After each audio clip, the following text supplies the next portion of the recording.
Good morning! So, linis muna ngayong araw na to bago maglaba akong konti. Konti lang naman yung labahan ko kasi naglaba kahapon. So, linis muna at may medyo maalikabok. Pero hindi naman gaano malikabok pag ganitong umuulan. So, hindi naman laging alikabok. Di katulad nung tag-araw. Grabe alikabok. Kalilinis mo lang. Ayan, makikita mo maya-maya ay alikabok na. Ayan, dito muna ako sa salas mag-umpisa. Ayan. Oh, ito yung ref na dumating kahapon. Ayan, pinadala ng hipag ko dito. Ayan, laki no. Ayan, Samsung po yan. Ayan. Dito lang muna yan. Doon dapat yan sa kusina. Dito muna. Kasi saka na namin ayusin ni Mister para iayos doon. Ayan. Malayo ng biyahe niyan mula Belgium hanggang Pilipinas. So may gas-gas siya. No, hindi mo maiwasang walang gas-gas. Ayan o. Ito lang naman yung gas-gas. Pero pwede naman daw yan. Parang kotse lang daw yan. Na aayusin yung, ibalik yung kulay niya at saka yung gas-gas mawala. So, yan, umpisa na ng punas.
Grabe, pawis.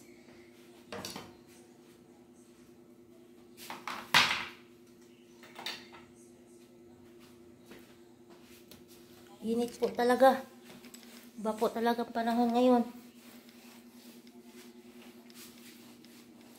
So, medyo malamig lang pag nararamdaman na pag malamig lang pag umuulan. Pero pag ganitong walang ulan, wala. Init uli.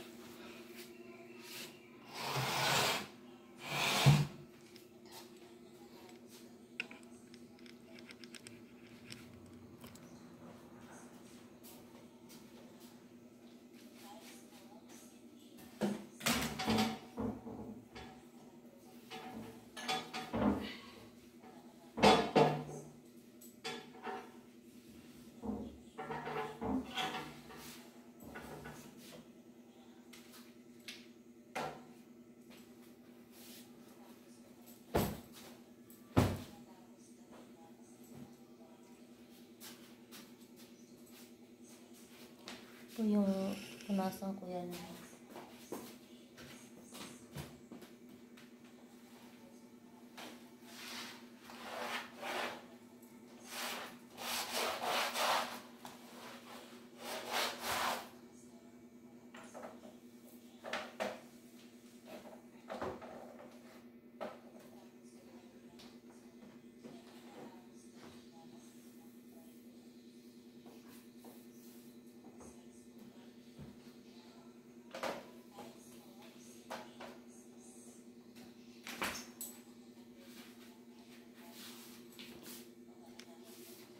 Hindi na kailangan magpapawis, ano. Talon-talon at sasayaw-sayaw. Grabe, pawis na. Maglinis lang, grabe. Pawis, di na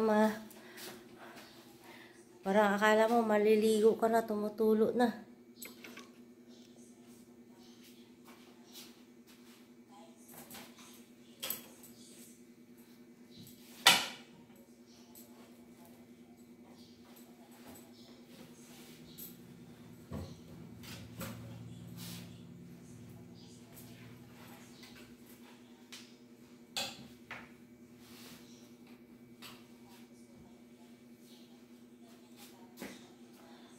Kami noon, so alam mo, yung noon, mga 2000, pag June, ay aakyat na kami kasi pag mga summer dito kami sa baba matulog kasi nga mainit pag sa taas. So pag June, kailangan naman umakyat kasi sobrang lamig na. Pero ngayon, hindi kami umaakyat sa taas kasi init pa rin sa taas. Iba na talaga. So, iba na talaga panahon ngayon. Kaya,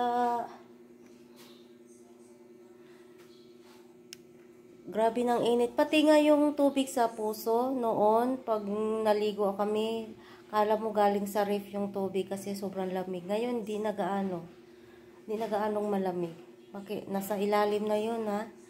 Hindi na gaanong malamig. Kaya, ibang-iba na ang panahon talaga. Ibang-iba na kaysa noon. Noon pagsabi summer, summer. Pagsabing talagang tag-ulan, tag-ulan. Ngayon hindi mo na masabi ang summer kasi umuulan yung summer.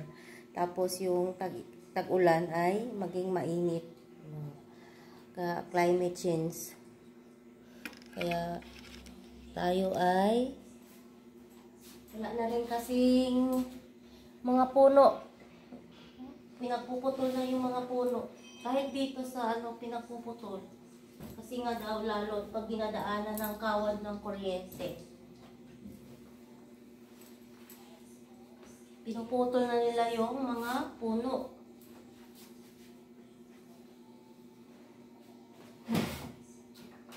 Kaya yung iba nagtataka sobrang init. Di rin nila alam yung mga puno ay wala na.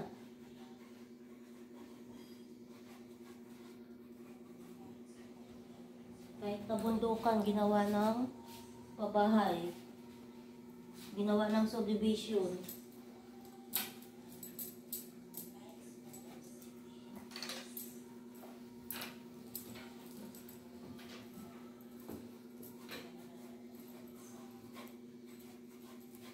Yung karamihan tao ngayon ay ang bahay nila ay aircon na. Yung kaya magbayad ng bill na kapakalaki. Yung mga mahirap ang kawawa dahil hindi pwedeng makaroon ng aircon at walang pambayad sa kuryente.